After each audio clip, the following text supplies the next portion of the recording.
So, ayun guys. Magluluto tayo ngayon ng papaya, ginataang papaya. So, samahan nyo ako. Tara, let's go!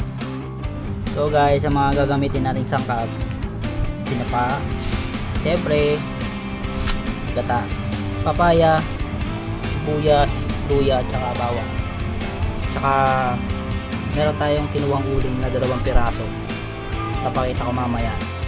So guys, ito na yung sinasabi ko kaninang 2 pirasong uling lang. So, papabagayin lang natin yan. Tapos, lalagyan natin dito sa may gata para pausukan. Okay? Saka natin pipigaan pagkatapos. Let's go! So, itong version pala na gagawin ko is version ng aking lola na yumao. Shoutout sa iyo, lola. So guys, pwede na to. Ilagay na natin sa gitna.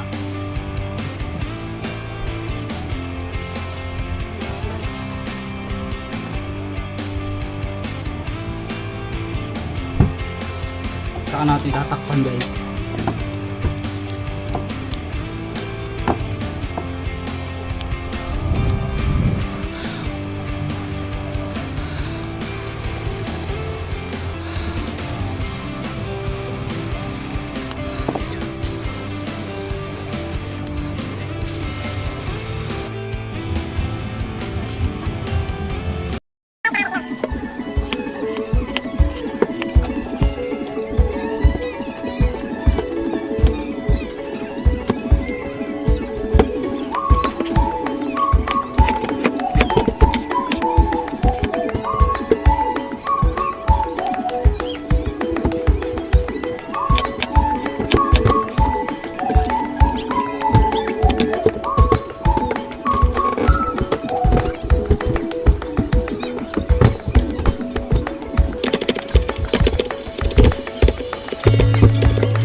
So guys, maghihimay muna tayo ng tinapa. Samahan niyo ako maghimay, tara.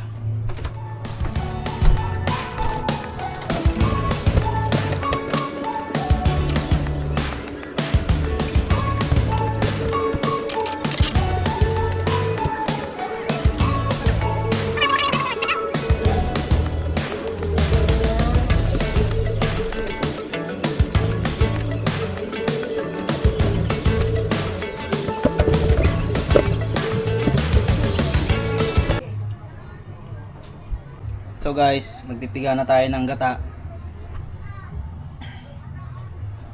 So, lalagyan natin siya ng 2 basong tubig. Tara.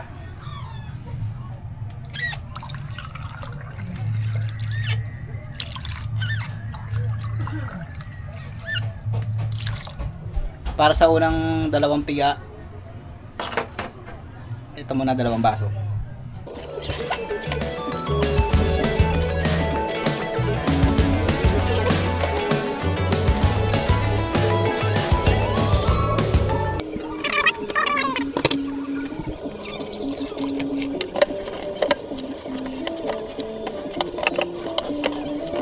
So guys, sisimulan na natin. Nakasalang na yung gata ko. Pinagsama ko na yung 2 gata para hindi masyadong asin.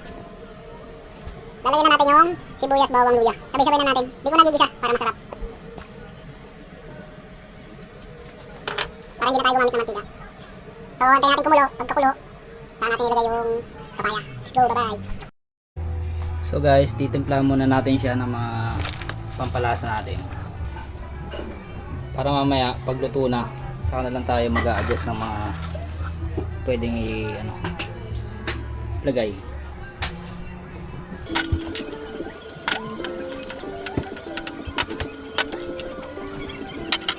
So guys, pag kumukulo-kulo na siya ng konti, halu-haluin nyo lang. Kasi pag hindi nyo hinalo, mamumuo yung gata. So, ang gusto nating gata is yung hindi buo-buo.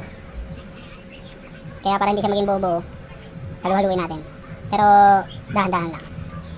So, antayin pa natin siyang kumulo ng konti bago natin lagay yung gulay. So guys, dahil kumukulo natin gata, lalagyan na natin yung papaya natin para lumambot na.